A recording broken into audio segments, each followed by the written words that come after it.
The text buzzed in at 6:47 a.m. on a Tuesday while I was reviewing investment portfolios in my downtown office. Family reunion Saturday at the lake house. Don't embarrass us this time, Richard. I screenshotted it and filed it away in the growing archive I'd been building for over a decade. 12 years, to be exact. 12 years of nearly identical messages, each one a reminder that I was adopted, that I didn't belong, that I was tolerated only on the condition of silence and humility. What Uncle Richard never realized was that the very lake house where he lorded over the family, the empire he bragged about, the luxury he wrapped himself in, all of it existed because of me. His so-called self-made success had been underwritten by the very person he loved to humiliate. It started innocently. 15 years ago, fresh out of business school, I was working at a consulting firm when Richard's construction company landed on my desk. The numbers were a disaster, red ink everywhere, projects half finished, cash flow bleeding out. Any sane analyst would have recommended liquidation. I didn't. I saw potential, buried under his ego and chaos.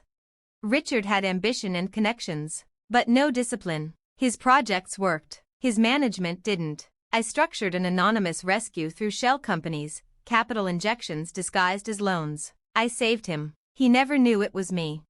That loan turned into a stake. That stake turned into control. Today, his company spans 6 states, employs 3,000 people, and pulls in $400 million a year. My share alone sits at $200 million. On paper, Richard is the king. In reality, I own his crown. Still, every reunion was the same performance. Saturday, I dressed in careful neutrality, pressed blouse, modest slacks, nothing flashy. I parked my Honda Accord among his fleet of German imports. Blending in was a skill I'd perfected. The lake house, as always, was obscene in its grandeur, sprawling over 3 acres of prime waterfront, built with funds Richard thought came from smart investments, when in truth they were distributions from me. Well, look who decided to grace us with her presence, Richard boomed as I walked up to the deck, cousins Mike and David flanking him like loyal lieutenants. Hello, Uncle Richard, thank you for having me. Always room for family at the Richards family lake house, he declared. Then the sting, even the adopted ones. Laughter rippled. The hierarchy was set. How's the accounting job treating you, Sophie? Mike asked, voice laced with false concern. Still doing small business books? It pays the bills, I said lightly. Accurate enough. What he didn't know, many of those small businesses were my own investment vehicles. Must be nice, David chimed in. No real pressure, no big decisions. Richard clapped him on the shoulder. That's the difference between real entrepreneurs and people who play it safe. Some of us build empires, others balance checkbooks. The ritual continued, boasting, posturing, the cousins parroting their father's wisdom, then the inevitable inheritance conversation. Sophie's not really family, Richard said, as if discussing quarterly earnings. She was a charity case. We gave her opportunities, sure, but the legacy stays with blood. Agreement all around. I kept eating potato salad. They had no idea that just last week I'd greenlit a $50 million expansion budget for their Tennessee projects. Finally came Richard's favorite moment, the annual State of the Empire presentation. PowerPoint slides, growth charts, projections, all crafted with strategies I had quietly supplied. 22% growth this year, he declared. Expansion into 3 new markets. Recognition as Construction Company of the Year. Applause, cheers, validation. The key, Richard continued, clicking to the next slide, is vision, knowing when to take risks, and never ever accepting outside investment that dilutes control. The family roared their approval. I almost laughed. 60% of his empire was controlled by outside investment, mine. Richard straightened proudly. That's what makes leaders. We see opportunities others don't. I sipped my water and let the irony wash over me. When you know you're right, you commit fully. No hedging, no safety nets, no asking for handouts. Richard's voice filled the room as he clicked through his presentation. 5-year projections, expansion into 2 more states, acquisitions of 3 smaller firms. Every chart, every model, every glowing projection came from my consulting work, the same analysis he believed was his own brilliance. Of course, None of this would be possible without the strong foundation we built in the early years. He continued. Nearly went bankrupt in 2008. But instead of giving up or accepting help, I fought my way through with grit and determination. Lisa's boyfriend, attending his first reunion, leaned in. How did you manage the turnaround? Richard smiled nostalgically. I found investors who believed in me. Nothing personal, just business. They gave me capital. I kept control, never gave up equity, never compromised authority. That's why the company is still mine. The boyfriend nodded. Smart. Most founders lose their companies to investors. Not me, Richard said proudly. I run the show. Always have. I excused myself for more iced tea, slipping through rooms lined with proof of my unseen hand, award photos, ribbon cuttings, a kitchen stuffed with luxury appliances, wine bottles worth a month's salary each, a yacht glittering on the dock, all bought with money he thought came from profits. Sophie, Richard called, catching me near the kitchen. Mike and David flanked him. Solemn. We were just discussing succession. Mike puffed his chest. It's exciting to think about carrying on what Dad built. Richard nodded. The important thing is keeping ownership within the real family, people who understand the Richards legacy. He looked at me. You see why this isn't for outsiders, right? I understand your perspective, I said evenly. Good. You're practical. You've got your accounting work, your own life. You don't need the complications of real business ownership. Complications can be challenging, I replied. Richard beamed. Exactly. Better for everyone this way. The afternoon blurred with volleyball, swimming, chatter about careers. I smiled when expected, all the while listening to detailed succession plans that erased me from the empire I'd bankrolled. At dinner, Richard rose for his grand announcement. After much thought, I'm beginning formal succession. Mike and David will assume ownership stakes over the next 5 years, with full control upon my retirement. The table erupted, cheers, applause, proud smiles. Mike's eyes shone. David looked humbled. Lisa clapped the loudest. This is how business should work, Richard proclaimed. Legacy stays with blood. Lisa's boyfriend asked, what about the investors you mentioned? Richard waved a hand. Just financial partners. When the time comes, we'll buy them out. Keep everything in family hands. How much will that cost? Mike asked. Maybe 50, 60 million, Richard said casually. We'll manage. I ate my dessert silently, listening to plans for my own buyout. They toasted Richard's wisdom, his loyalty, his vision. To family, Richard declared, raising his glass, and to keeping what we've built where it belongs. Glasses clinked. Mine stayed on the table. In my head, I was calculating exactly how fast his empire would collapse without me. Sophie, you're quiet, Richard observed. What do you think?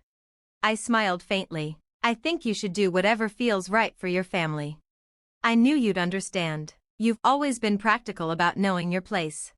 The evening wound down with promises of Christmas reunions. I helped clean dishes while listening to more talk of legacy, family pride, and how the Richards empire would never fall into the wrong hands. The next morning, in my home office, I called my attorney. Margaret, I need to discuss the Richards construction partnership, the $200 million position. Her voice sharpened. What are you thinking? Complete dissolution, pull out of every vehicle, every joint venture, every dollar.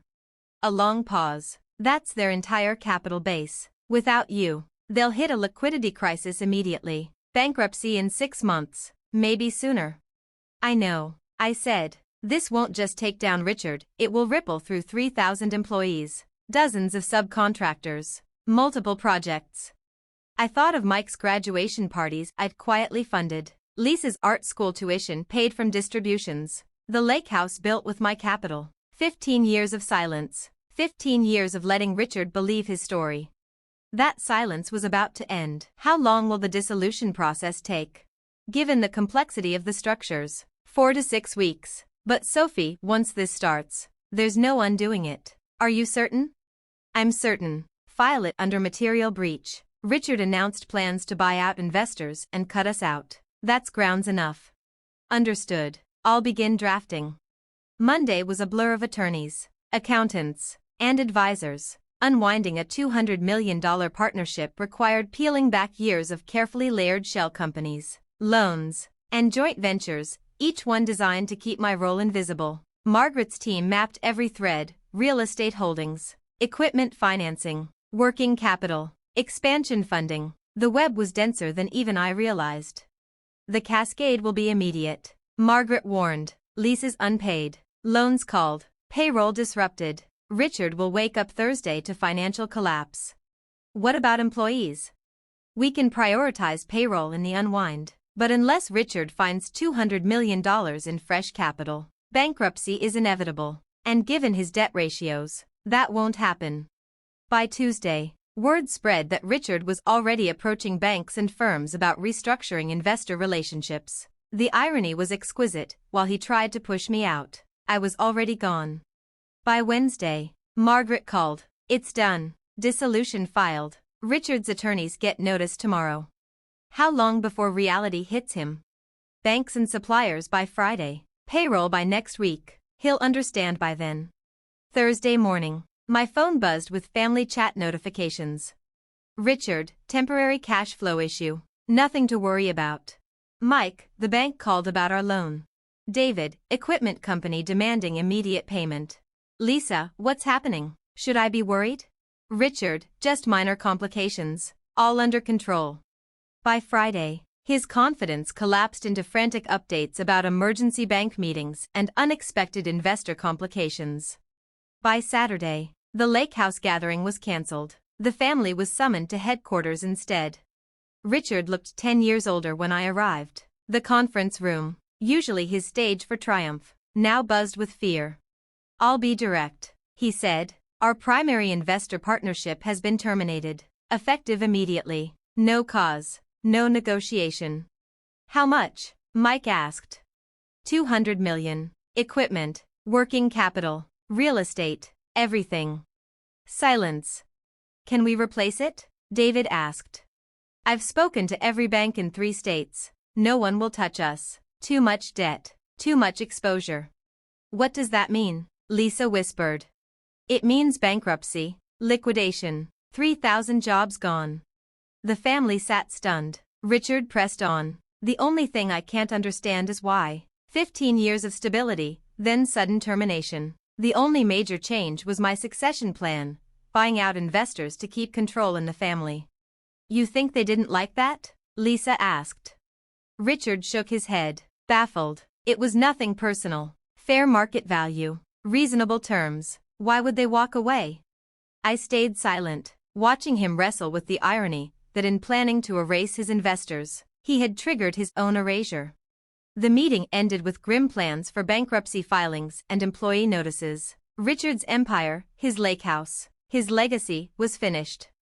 Driving home, my phone buzzed. A text from Margaret. Liquidation proceeds will total about $180 million after fees. How would you like funds distributed? I pulled over. Establish a scholarship fund for business students from foster care backgrounds. Use the Richard's construction name. Understood. Anything else? Send Richard an anonymous note when the fund launches. He should know his legacy will help people who understand what it means to be a charity case. 3 months later, a regional magazine ran the headline. Richard's Construction Scholarship Fund established to support foster youth in business. Richard never learned it was me. He never knew his charity case niece had dismantled his empire and rebuilt it as something that truly mattered. Sometimes the legacy you fight to protect dies with you, and sometimes, the legacy you never wanted becomes the one that lasts forever.